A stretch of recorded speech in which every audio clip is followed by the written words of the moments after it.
Tough day. Several calls I'd love to take back in that regard. Every game that comes out like that, you're not real happy with, and so we have to go back to the drawing board, watch the tape with them again, and make sure we're making those corrections. We fought flow the whole ball game. We could never get in any rhythm. First drive was awesome. We couldn't have drawn it up any better. Then after that, we had another couple nice plays, and then the turnover hit when BA threw the interception. Seems like we lost a little wind out of our sails there and struggled and went 4 3-and-outs in a row after that. We didn't handle that adversity the way we'd like to. And from that point on, didn't get a heck of a lot better for us throughout the day. They got after us pretty good, and we couldn't make anything happen. What went right on the first drive? Well, I think we executed plays with a good amount of energy and excitement to us. We was playing confident football. I think that was the key to the drill. Those kids went out there and were excited about playing and made some plays. Did it just seem to kind of symbolize things that you get the 50 and you get a 29-yard run and then turnovers on ball? I don't know about the symbolic statements of it. I feel like that's kind of where we were at yesterday. We were sloppy with everything. I couldn't ever get a feel and a grasp on play calls. Some games you feel good about it, other games you don't. I was a little off, it seemed like, most of the day, and we just couldn't get clicking very much. So when I felt like we had a nice play call, it just didn't work out for us. It was just a tough day all in all from the beginning. Not the beginning, but after the first 10 plays it was. I think our first 10 plays we had 4 explosive plays. I mean, I couldn't say were they not ready to play? No, I would say they were ready to roll. We were doing good. I just think that turnover, just when we turned it over down there, it was like all the wind came out, and we can't do that. We got to battle back as an offense and be a better prepared to be able to take care of those things. You got one more game before you get a break in this situation. You feel like your guys can get it up and have good energy Saturday? You bet. That's our job. Our job is to get ready to go play Alabama, and we're excited about the opportunities. I mean, you don't get a chance to go into number one very often. It's an awesome deal. It's a great setup, and we're excited about getting back on the field because our performance wasn't what we wanted it to be on Saturday, and we hope we can improve a lot.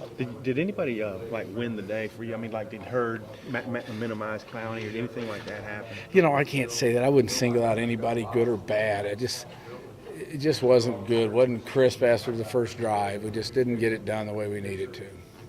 How do you think Brandon's confidence has been, the 3 interceptions? Well, I thought going into the game he was fine. I think after the one he threw, he got a little shaky again, and it's just part of the development, man. You got to learn that when you make a mistake, so what? You got to go clean slate at quarterback. I mean, you got to after every play, even the good ones, you got to clean it off and go back out and play the next play, and we're learning our way through that right now.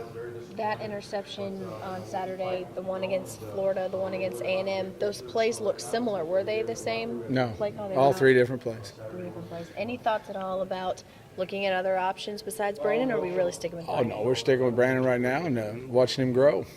After that A&M eruption on Bama, 40-whatever points, now they're back, I think, leading the conference in scoring defense. What do you see from that? Well, you're talking about Alabama's defense. You've been playing them every Yeah, I've seen them a lot. I know the staff well. I know them well. They're good. They're solid. I haven't watched any tape, but I know what they do.